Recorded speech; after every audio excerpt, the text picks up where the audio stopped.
बुरे अखलाक के मुतालिक हज़रत अली ने फरमाया, रुब्बा कलामिन कलाम, बहुत सी बातें बड़ा जख्म लगाती हैं। सुअल मंतकी यजरी बिल बहाई वल मुरव्वती, बुरी गुफ्तगू इज्जत व वक़ार और मरवत व मर्दानगी को मजरूह करती है। कम मिन इंसान अहलाका हो लिसान, कितने लोग ऐसे हैं जो अपनी जबान की वजह से हलाक हुए। रुब्बा अजीज़िन अज़ल्लहु खुलुक़हु ज़लीलिन अअज़्ज़हु खुलुक़हु, बहुत से मोअज़्ज़ज़ अफराद ऐसे हैं जिन्हें उनके बुरे अखलाक ने जलील कर दिया, और बहुत से जलील अफराद ऐसे हैं जिन्हें उनके अच्छे अखलाक ने मुअज़्ज़ज़ बना दिया। बद अखलाकी इंसान के हर कमाल को ज़वाल में तब्दील कर देती है। जिस आदमी का बोल खराब हो जाता है उसका नसीब भी खराब हो जाता है।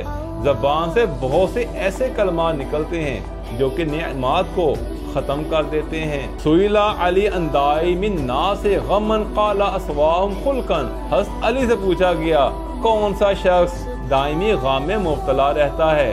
आपने फरमाया जिसका अखलाक बुरा हो। अस्फहु सुफहाई मन अफ़खरु बिफ़ाशिल कलाम, बेवकूफ़ तरीन इंसान वो है जो अपनी बदकलामी पर फख्र करता है। मन साआ खुल्क़हु मल्लहु अहलहु, बद अखलाक शख्स से उसके मुतअल्लिकीन यानी बीवी बच्चे, बहन भाई और दोस्त अहबाब तंग आ जाते हैं। एक औरत ने हजरत अली से अपने शोहर की बदकलामी की शिकायत की। ये सुनकर आपने जवाब दिया कि इस तरह इंसान की इबादत और नेकियां उसके किसी काम नहीं आती।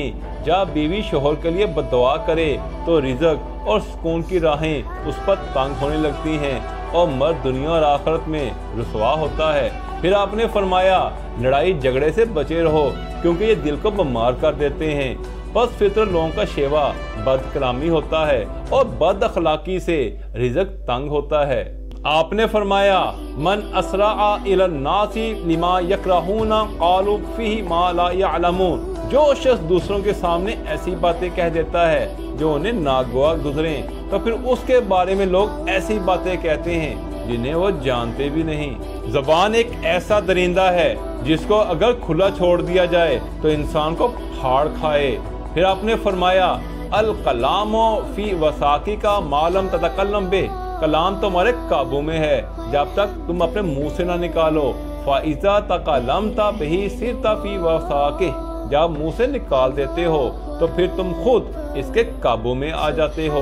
फ़अख़्ज़ुन लिसानका कमा तख़्ज़ुनु ज़हबका व वरक़का फ़रुब्बा कालिमातन सलाबत नेमताहु, लिहाजा ज़बान को इस तरह संभाल कर रखो जिस तरह अपने सोने चांदी को संभाल कर रखते हो, क्योंकि बाज़ औक़ात बातें बड़ी नेमत को सलब कर देती हैं।